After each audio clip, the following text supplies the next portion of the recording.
Здравствуйте! Мы желаем вам доброго утра! Сегодня пятница, 9 февраля, и в студии Ассоль Мухамедянова и Рустем Каримулин. Сегодня пятница, а значит, впереди выходные, и наша программа подскажет, как провести их с пользой. Кинообзор, книжные новинки, рецепты и афиша на выходные. Наши сюжеты помогут вам в составлении планов на 2 свободных дня. Оставайтесь с нами!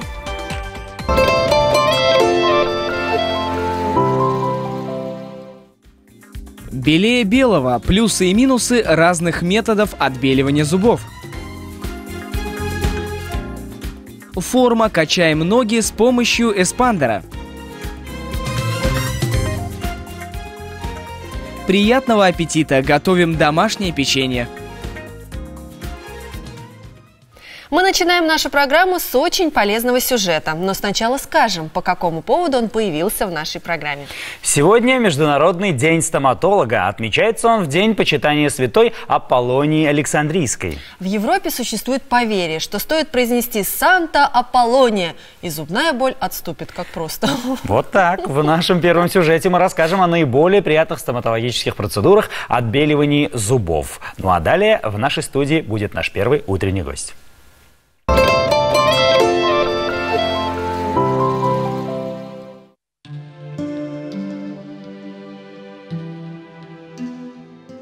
Белоснежная улыбка – символ молодости и здоровья. И сделать ее ослепительно белой довольно просто. Все зависит только от ваших желаний и финансовых возможностей. Отбеливание – это процедура химического воздействия на твердые ткани зубов. Этим мы достигаем отбеливания пигментов, которые лежат в твердых тканях в толще. Отбеливание зубов достигается с применением перекиси водорода, перекиси карбамида. В ходе химического процесса выделяется атомарный кислород, который вызывает расщепление пигмента. В результате у нас происходит отбеливание зуба. Одной из самых результативных и надежных систем является отбеливание зубов Zoom. На зубы наносится бескислотный гель. Под действием специальной лампы молекулы кислорода проникают в глубокие слои эмали и устраняют загрязнение. Стоимость процедуры от 10 до 15 тысяч рублей. Эффект сохраняется от 2 до 7 лет. Можно отбелить зубы с помощью лазера. Сначала наносится гель, содержащий перекись водорода, а затем каждый зуб засвечивается лазерными лучами. Процесс очень быстрый и абсолютно безболезненный. Стоимость от 8 до 15 тысяч рублей. Бытует такое мнение, что отбеливание вредно. Отбеливание безвредно в том случае, если применено по инструкции и с учетом всех показаний и противопоказаний. Существуют абсолютные противопоказания. Это беременность, лактация, повышенная чувствительность зубов, индивидуальная непереносимость и возраст до 15 лет. Отбелить не только снаружи, но и изнутри. Внутрь зуба закладывается отбеливающий гель, который фиксируется временной пломбой. Эта процедура, в отличие от первых двух, длительная и может потребовать от 3 до 5 посещений. Зато она и дешевле – от 2 до 4 тысяч рублей. Есть варианты отбеливания. Это домашнее отбеливание, когда пациент сам контролирует процесс, наносит гель, специально индивидуально изготовленную капу, носит дома. В этом случае применяются препараты уже более низкой концентрации, поэтому отбеливание продлевается в течение, в зависимости от вида, от 3 до месяца. Красивая улыбка располагает к вам собеседника и даже помогает добиться того, что вам нужно. Не откладывайте визит к стоматологу, создайте отличное настроение себе и окружающим и улыбайтесь как можно чаще.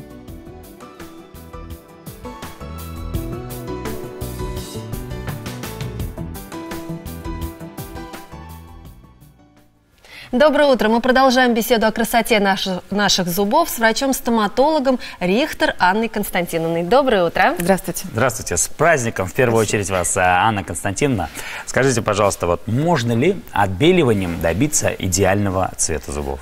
Ну, вообще надо начать с того, что не всем показано отбеливание. То есть людям с кариозным поражением и с воспалительными заболеваниями десен мы отбеливание провести не можем. Но если противопоказаний нет, тогда, конечно, мы уже определяем цвет зубов. Зубы бывают желтоватого оттенка и бывают сероватого оттенка.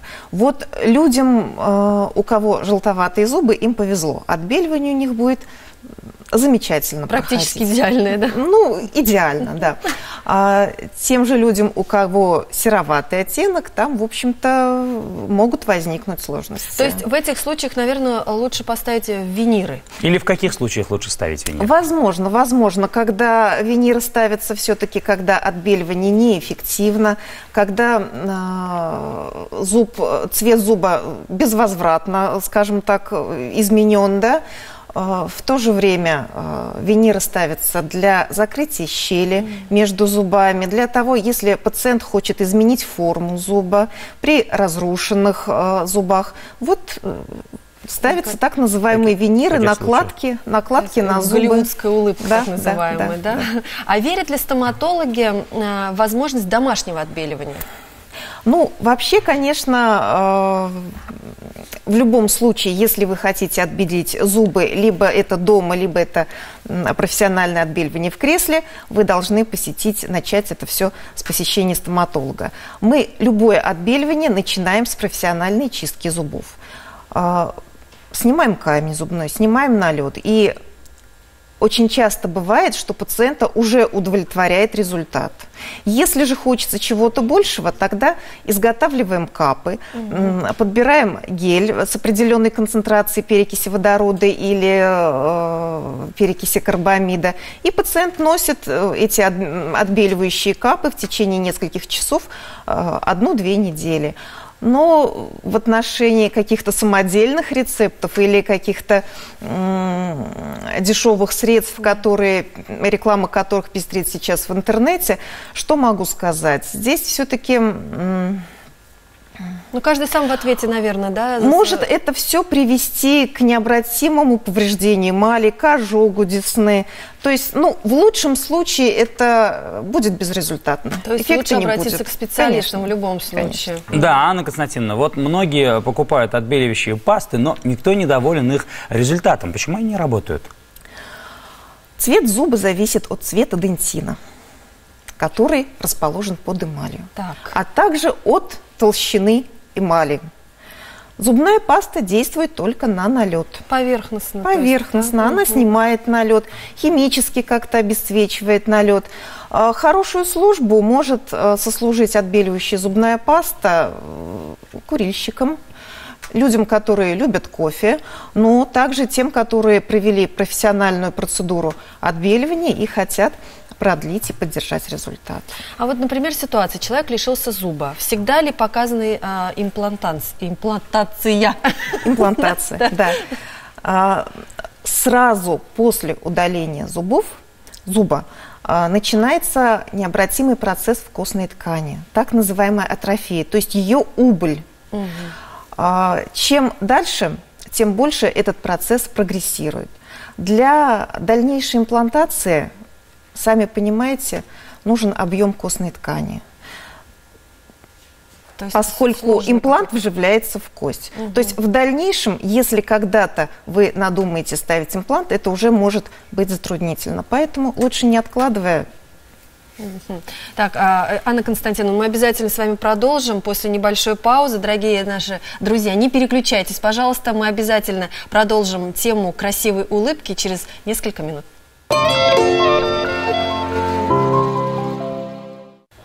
Доброе утро, наша программа продолжается, и у нас в гостях стоматолог Анна Константиновна Рихтер, и с ней мы говорим про белоснежно-красивую улыбку.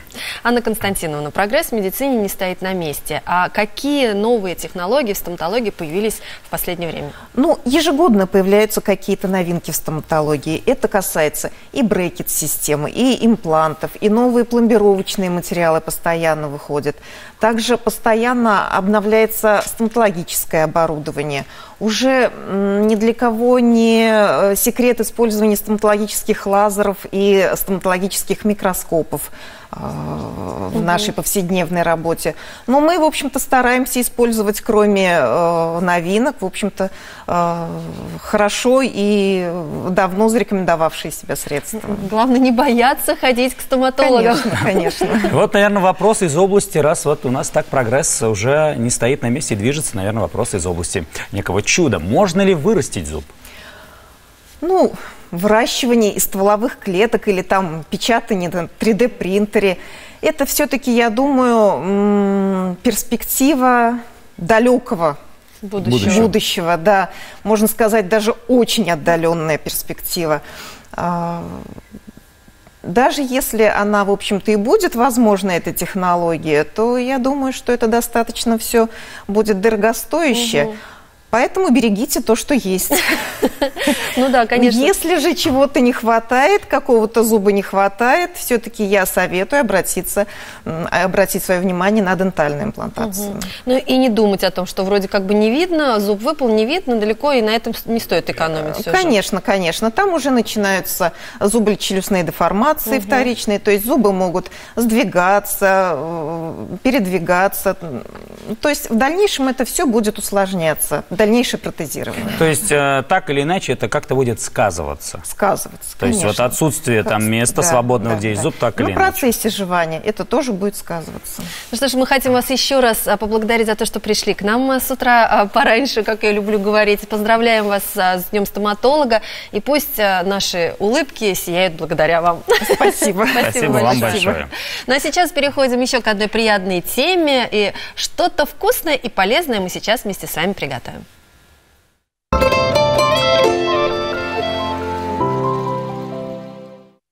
Для домашнего печенья вам понадобится 300 граммов муки, 250 граммов сахара, 1 яйцо, 125 граммов сливочного масла, пол чайной ложки соды, соль, 150 граммов шоколада.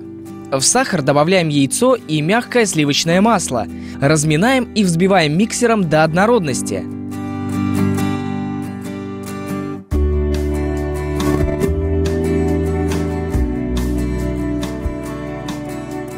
Добавить соль, соду и муку.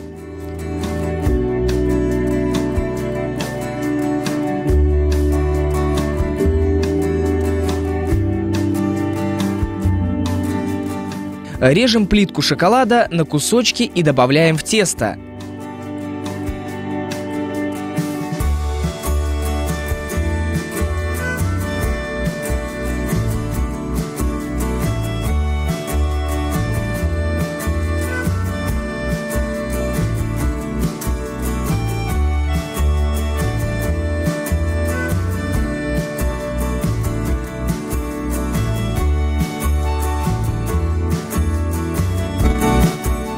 Выкладываем на лист пергамента шарики из теста.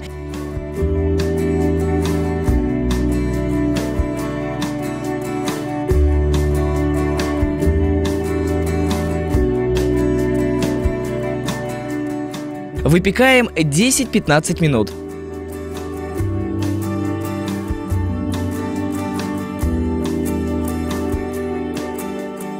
Приятного аппетита! Это очень вкусно, и это приготовить очень легко. Я думаю, я это сделаю немедленно сегодня. Я посмотрю. Ну а сейчас традиционное время гороскопа в нашей программе. Овны. Не исключено, что вам придется отказаться от чего-то приятного из-за нехватки времени, денег или других ресурсов. Чтобы перехитрить судьбу и получить свое, порой придется действовать не нажимом, а хитростью и ловкостью. Тельцы. Тяга к переменам и удовольствием велика, но не переступайте границ, диктуемых разумом. Это не лучшее время для кардинальной смены имиджа, а также для покупок. Есть риск ошибиться в выборе. Не расстраивайтесь. Близнецы. Знакомство с человеком издалека может перерасти в романтическое приключение, либо стать выгодным в финансовом плане. Эксперименты с внешностью дадут отличный результат. Раки. Можете не опасаться рискованного поворота событий. Вы легко выпутаетесь из любой ситуации, однако звезды не советуют играть судьбой в рулетку тем, кто дорожит своими любовными отношениями. Особенно, если последние обещают со временем перерасти в надежный супружеский союз. Лев. Сегодня вы не останетесь без комплиментов, подарков, поклонников. Наслаждайтесь успехом, вы его достойны. Девы, в пятницу вас могут часто просить о помощи, осыпая при этом комплиментами. Природное стремление услужить усилится, если просителем окажется приятный, симпатичный человек. А наша программа продолжается. Время заниматься спортом.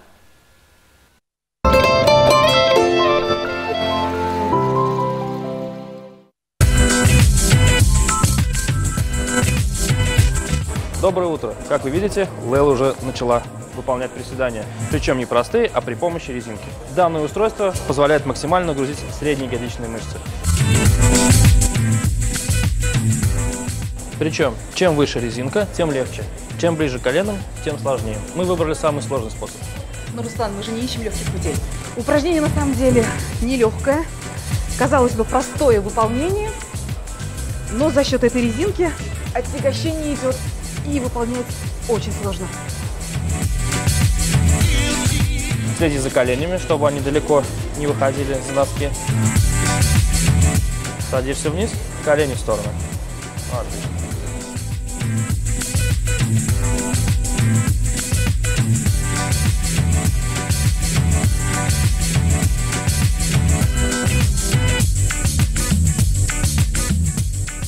Все, достаточно.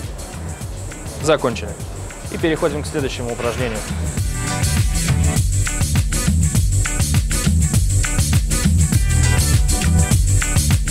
Лейла выполняет шаги в сторону. На ногах у нее та же самая резинка. Это упражнение позволяет максимально нагрузить средние ягодичные мышцы. Выполняется следующим образом. Сгибаем колени и делаем шаг в сторону.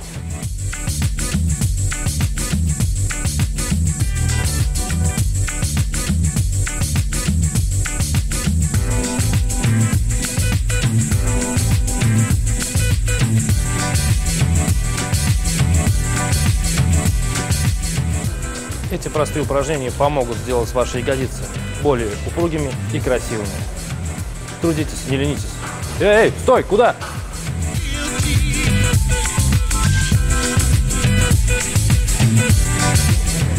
Если вы никогда не пробовали заниматься с лентой, то вы будете удивлены, насколько полезны упражнением, казалось бы, с обычной резинкой. Не тяни резину, занимайся собой. Будь в форме. Пока-пока.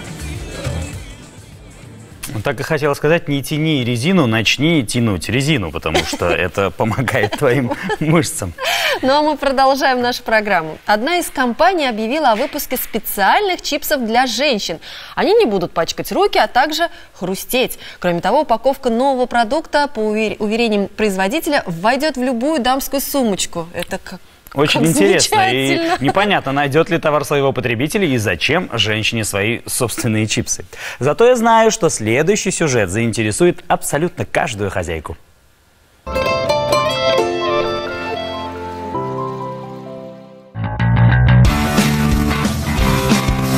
Чтобы не забывать вовремя выносить мусор, отдавать туфли в ремонт и покупать необходимые продукты, с помощью двустороннего скотча прикрепите к входной двери небольшой блокнот, в котором можно легко вырывать листы. Когда вы будете выходить из квартиры, напоминания всегда будут у вас перед глазами, а также вы сможете оторвать листок и взять список дел с собой. Довольно часто в непомытых вовремя чашках остается сильный коричневый налет от чая или кофе, который не до конца отмывается моющим средством. Залейте такую чашку кефиром на 10-15 минут. Затем помойте, и вы убедитесь, что от налета не останется и следа.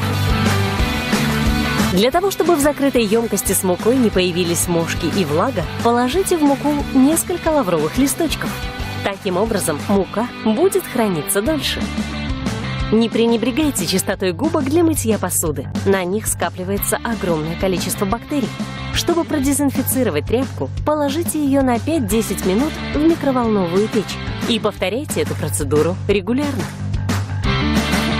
Качественно вымыть посуду с узким горлышком вам поможет рис. Засыпьте рис, добавьте немного моющего средства, залейте теплой водой и хорошо встряхните.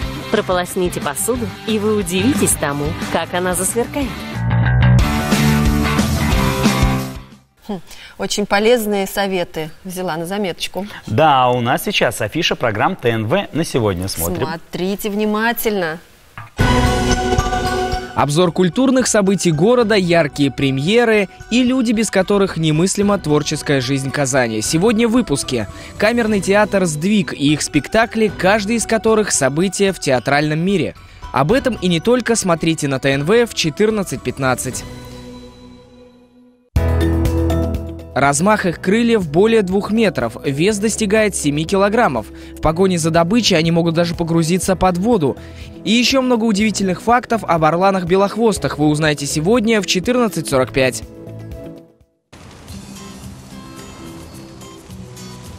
Эта ретро-история, произошедшая в далекие 70-е, наполнена юностью, любовью и солнцем. Он против системы, она ее часть. Случайно встретившись, они уйдут на поиски моря и дома. И найдут больше, чем искали. То, что перевернет жизнь каждого из них. Фильм Гарика Сукачева по повести Ивана Охлобыстина. «Дом солнца» сегодня на ТНВ. Мы говорим вам здравствуйте. Наша программа продолжается. Как вы думаете, кто это? Да, этот знойный брюнет-певец Николай Басков, самый известный блондин Российской Федерации. Певец сыграл звезду оперетты по фамилии Хрусталев в многосерийном музыкальном фильме «Хор». Кстати, режиссер фильма Алена Райнер отметила, что работа с Николаем было одно удовольствие. Вот. Когда этот фильм выйдет на экраны телевизоров, неизвестно, зато известно, какие фильмы стартуют в кинопрокате уже в эти выходные. Давайте узнаем.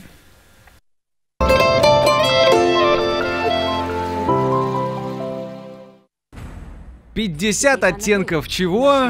Нет, не серого, а на этот раз свободы». Наши герои, Кристиан и Анастейша, поженились к радости всех зрительниц. Но теперь новая проблема. Кристиан. Познакомься, Джиа архитектор. Он идеален. Я сделаю тебе фантастический проект. Прекратите говорить с моим мужем так, словно меня здесь нет. Анна. Для вас я миссис Грей. Да, лакомый кусочек в виде молодого миллионера нужен не только бедной студентке, но и приблизительно 3,5 миллиардам женщин на Земле. Тучи над браком сгущаются. Неужели сказка так быстро закончится? Увидим 50 оттенков свободы. Следующая премьера мужская. Таких боевиков тысячи. Полицейские гоняются за бандитами, но в фильме «Охота на воров» есть особенность. Полицейские под предводительством Джерарда Батлера еще более отмороженные, чем бандиты. Элитное подразделение, которому разрешено больше, чем простым копам. На этот раз преступники решают ограбить Федеральный резервный банк США. Как вы думаете, будут ли с ними церемониться люди с жетонами и табельным оружием? И еще один фильм, на этот раз детский, «Трон эльфов». Китайская продукция со временем становится все лучше, возможно, это коснется и мультфильмов. Сюжет простой, молодой человек должен встретиться с девушкой, а злая ведьма хочет им помешать. Подробности не так важны, это же мультфильм. Взрослые пусть оценивают графику и логичность, а детям, скорее всего, понравится. Эта сила подвластна только эльфам. Темный кристалл, даруй мне свою силу. Ой, замечательный какой мультфильм. Обязательно схожу в эти выходные. Люблю мультфильмы. Да, действительно есть из чего выбрать. А вот уже доехать до кинотеатра или прогуляться, можно ли, позволит ли погода, узнаем мы с вами прямо сейчас от нашего коллеги Даниора Кинджаева. Даниор. Привет. Рассказывай, что с погодой сегодня у нас. Вот он. Наконец-то! Наконец-то я выбрался из этого снежного плена. Ну сколько можно? Снег, целыми днями снег. Снегопады да снегопады. О, солнце светит. Кстати, солнце сегодня будет светить целый день, а температура в Казани сегодня составит минус 10, минус 12 градусов. Кстати, собирайтесь-ка быстренько на работу и с улыбочками быстренько, потому что в этот день в старину не возбранялось работать. Люди занимались повседневными хлопотами, они подсчитывали, сколько же запасов еды у них осталось для того, чтобы прожить зиму. Если запасов было недостаточно, то начало февраля – это то самое время, когда нужно закупаться едой, потому что в начале февраля цены на еду были очень низкие. С наступлением весны эти цены резко подскакивали вверх. Еще люди в этот день залезали в свои погреба, чтобы там навести порядок, чтобы перебрать зерно. Гнилое, естественно, выбросить, а хорошее оставить для посева. Еще в этот день люди наблюдали за природными явлениями и пытались прогнозировать погоду, какой же она будет по народным приметам. Главная народная примета сегодняшнего дня заключается в том, что если в поле очень много-много снега и прям бугры, как вы видели, я вылез из бугра, это значит, что урожай будет очень и очень богатым. Я хочу еще раз напомнить о погоде в Казани. Температура воздуха сегодня составит минус 10, минус 12 градусов. В основном будет облачно. Ой, в основном будет солнечно, простите. У меня на этом все. Улыбайтесь чаще и грейте себя и своих близких. Пока-пока. Даниил, как мы рады, что ты к нам вернулся и так подробно рассказал нам о погоде. И, пожалуйста, ты больше в сугробы не ныряй и в погреб тоже, пожалуйста, не спускайся. Ты нам нужен. Самое главное, что Даниил нас обрадовал тем, что погода будет хорошая. Он сказал, что практически весь день будет солнечно, и поэтому день предлагается провести на свежем воздухе и прогуляться. Потому что умеренно морозная погода, она всегда бодрит, скажем так. А для тех, кто захочет посмотреть наши выпуски, повторы наших выпусков, можете сделать это на сайте www.tnv.ru. Так что еще так подписывайтесь на нас в нашей группе ВКонтакте. Там вы можете оставить свои комментарии, пожелания, вопросы задать, на которые мы обязательно ответим в последующих наших программах. Ну что, а сейчас небольшой блок рекламы. Она будет недолгой. Пожалуйста, не переключайтесь. Впереди еще много интересного.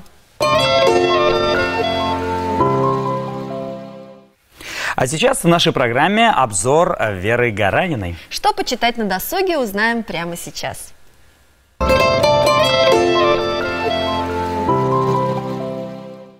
Обратимся к классике. И хочу вам сегодня представить сборник стихотворений Владимира Маяковского, который называется «Ешь ананасы, рябчиков жуй». Я думаю, что сейчас кто-то мысленно продолжает эту бессмертную строчку поэта. И при этом думает, с чего это вдруг мы обращаемся к Маяковскому. Кажется, что поэт ушел вместе со своей эпохой. На самом деле поэт по-прежнему актуален с эстетической, с человеческой точки зрения. Конечно, не с политической, но именно эту политическую сторону нам все время пытались навязать у Маяковского. А он нам хотел показать свои творческие грани. Вот в этом сборнике собраны стихотворения разных лет. Здесь есть любовная лирика, очень тонкая, обнаженная. Здесь есть гражданские стихотворения, очень современно звучащие. Маяковский особенный поэт. Он сознательно отказался от деления текста на строфы. Он придумал свою знаменитую стихотворную лесенку. Ни до Маяковского, ни после него никто не писал так, как он. Он особенный, удивительный. Он называл себя футуристом, таким образом пытался выделиться из общей среды, писательской среды в том числе. Но он так видел реальную действительность, так ее воспринимал, слышал и чувствовал. И я вам предлагаю взять в руки этот сборник, он вышел в этом году, и вдумчиво перечитать, хотя бы несколько стихотворений Маяковского. И поверьте, вы измените к нему свое отношение после школьной программы. Владимир Маяковский. Ешь ананасы, рябчиков жуй.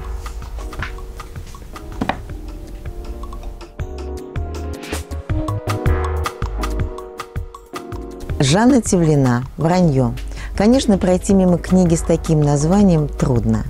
А если еще обратить внимание на легкую, но глубокую ремарку к этой книге, написанную Евгением Евтушенко, то книгу хочется прочитать. Имеет смысл. Сюжет легкий, увлекательный, современный. Но, на мой взгляд, даже не сюжет здесь главное. Здесь главное психоанализ собственного «я». Причем препарирует свое «я» здесь не женщина, как мы обычно привыкли, а мужчина. Очень хороший язык, очень увлекательный сюжет.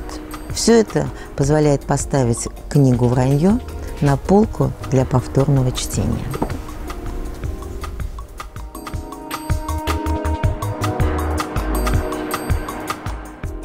Здравствуйте, наша программа продолжается, и в нашей студии Александр Расходчиков, начальник музея Пушечного двора Казанского Кремля. Здравствуйте. Доброе утро. А в Кремле новая выставка «Демидовый металл. Сплав на века». Неужели будут выставлены пушки? Вот что интересно. Конечно, пушки будут обязательно выставлены, потому что мы знаем, что сам Демидов, когда ему Петр I поручил организовать производство на Урале, то есть первое, что он должен был выпускать, это железо и пушки. То есть пушки у нас там будут представлены, морские пушки, сигнальная пушка. Все это будет представлено из фондов музея-заповедника, Нижнетагильского музея-заповедника, горнозаводской Урал. То есть привезенные экспонаты? Конечно, конечно. А сколько всего экспонатов? Вообще на выставке будут экспонироваться более 100 экспонатов. Вот и большинство из них это подлинники. Подлинники. А большинство из них пушки? Нет, пушек всего будет 3. Но там будет замечательный экспонат, это будет изюминка выставки, это медная горка, так называемая, Демидовых. Она была изготовлена по заказу Демидов в 1728 году. То есть там будет она в виде шапки Мономаха, и там будут представлены образцы пород со всех их месторождений. То есть это довольно-таки замечательный экспонат. Интересно. Интересно. Вот, а какое отношение к металлопроизводству Демидовых имела Казань? Дело в том, что Демидовы, производя металл, они его отправляли по всем регионам России. И основной путь лежал по рекам, соответственно, он проходил через Каму, через Волгу, то есть в Лаишево у нас был пристань, там был двор у Демидовых. Здесь также в Казани отгружали металл и пушки для Адмиралтейской верфи, которая строила корабли для Каспийской флотилии. И также поставляли железо для строительства других объектов. Вот у нас храмы, Петропавловский храм, там использованы полы Демидова, то есть имеет самое большое значение для нашей Казани. Здесь же была и контора у Демидовых. И также у нас проводилась выставка в 1890 году, научно-промышленная выставка, где выставочные экспонаты Демидова были удостоены медали Казанской выставки. Возвращаясь к теме экспонатов, вот вы говорили про медную горку, правильно? Медная горка. Для чего она была сделана? Дело в том, что медная горка Демидов, то есть они хотели подчеркнуть, что у них это большое количество месторождений, которые они используются, и как-то оставить память для своих потомков, что вот их путь от начала организации производства на Урале и заканчивая практически империей Демидовых на Урале. А самый уникальный экспонат на выставке? Ну, самый уникальный экспонат, вот, конечно, это, конечно, вот горка. Также хотел бы обратить внимание на будет оригинал письма Жерома Бонапарта. Оригинал письма, то есть у них была переписка, потому что Анатолий Демидов, он был женат на принцессе, на племяннице Наполеона Бонапарта, поэтому вот там будет представлен оригинал письма. Интересная выставка, настолько вы подробно рассказали, что у меня просто глаза горят. Даже, я думаю, такая мужская тема, оказывается, вовсе нет. Обязательно схожу. Обязательно приходите, мы приглашаем наших казанцев, гостей столицы, обязательно прийти на нашу выставку, посмотреть, будет что посмотреть. Я думаю, всем понравится. Ой, спасибо вам огромное за такой подробный рассказ. Ну а мы продолжаем нашу программу. Да, и в продолжении у нашей студии уже появилась Камила Хакимуллина, чтобы рассказать о культурных событиях, которые произойдут в нашем городе сегодня. Камила, слово тебе.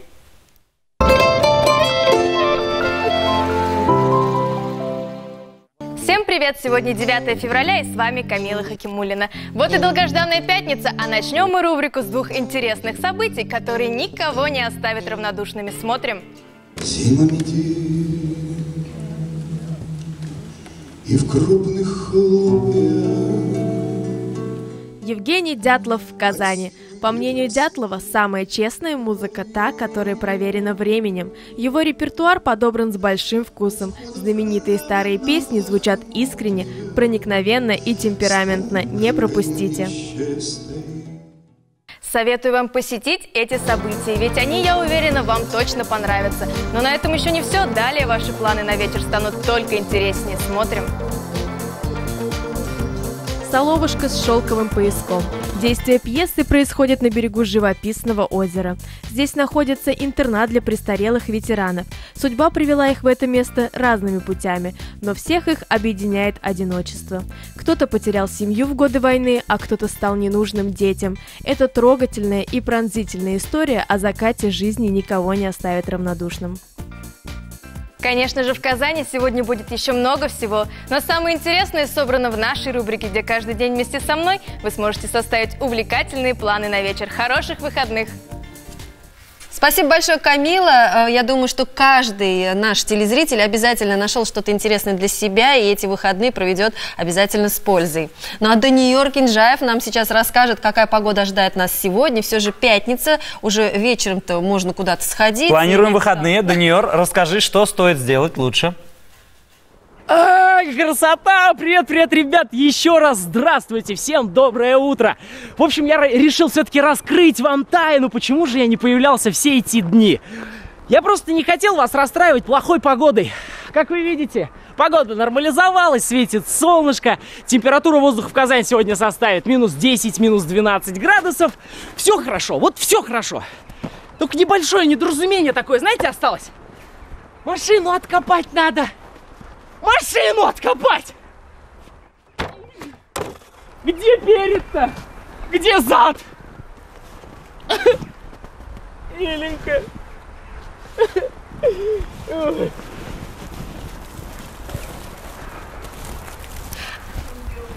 Даниил, Да. так радовался, что погода хорошая. Ну вот так. Начал заниматься тем, чем занимались многие автомобилисты 2 дня назад. Вот так вот. Но, тем не менее, о плохой погоде рассказывали мы вместо Даниила. Вот так вот тебе вот нельзя так говорить. Даниил у нас любитель хороших новостей. Также он приносит новости только про хорошую погоду, солнечную, красивую, в которой можно погулять. Ну а мы продолжаем. Да, мы продолжаем. И сейчас советы для мамочек.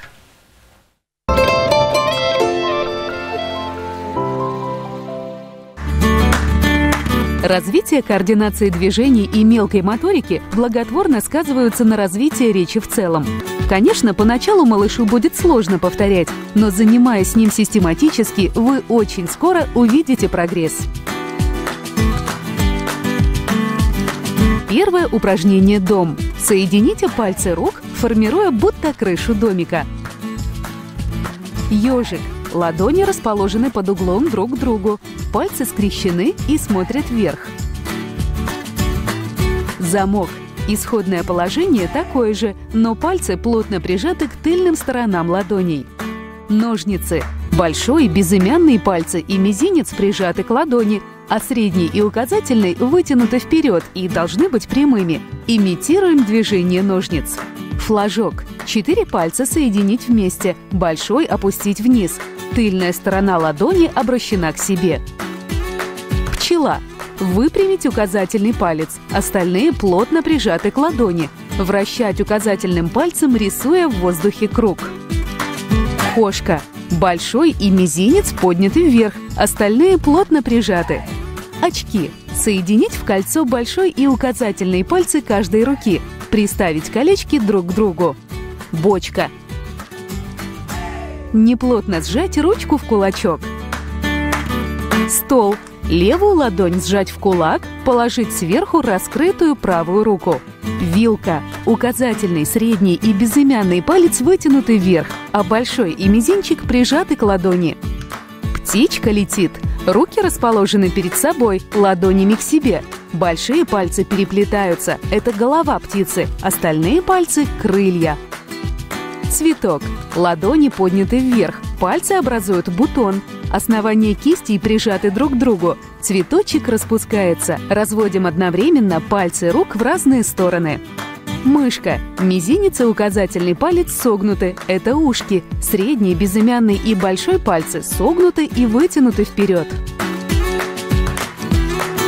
3 богатыря. Указательный, средний и безымянный пальцы вытянуты вверх и прижаты друг к другу. Большой палец прижимает мизинец к ладони. Выполняйте комплекс пальчиковых упражнений ежедневно, и результаты не заставят себя ждать. Как замечательно. Вот я думаю, обязательно мамочки примут к сведению все наши советы и займутся с детишками вот такой приятной гимнастикой. Да я думаю, это для взрослых будет хорошо, особенно с утра, когда не можешь проснуться. Лег на бок и вот работаешь кистями, пальчиками, и вилочки делаешь, и все классно, зато помогает проснуться. Главное, работу не опоздать. И главное, работу не опоздать. Ну а мы продолжаем, и сейчас продолжение астропрогноза для оставшихся 6 знаков. У весов есть шанс неожиданно встретить новую любовь. Если это ваш идеал, сделайте все возможное для его завоевания и не бойтесь потерпеть неудачу. Однако знайте меру в финансовых делах и сексуальных подвигах. Скорпионы. День хорош для неожиданных встреч, приема гостей, дружеских вечеринок. Конечно. Пятница же. Ну когда еще, если не в пятницу? Тогда уже в субботу, конечно. Стрельцы сегодня будут... У стрельцов сегодня будет приятное взаимодействие с соседями, друзьями, товарищами по интересам. Это отличное время для обмена новостями и комплиментами, для проведения коллективных мероприятий. Вот так. Уже Коллективные пятница. мероприятия у меня и вчера это было, и позавчера. Козероги, сегодня относитесь к любым переменам с осторожностью, иначе рискуете подорвать свой личный бюджет. Водолеи. Все будет отлично, если вы верите в себя и не позволяете другим сомневаться в этом. Избегайте страхов, закомплексованности, излишней самокритичности. На протяжении всего дня у вас сохраняется огромный потенциал творчества.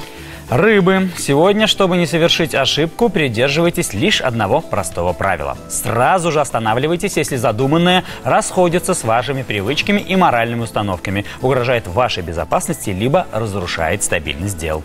Наша программа на этом завершается, а вот о чем мы расскажем вам в понедельник.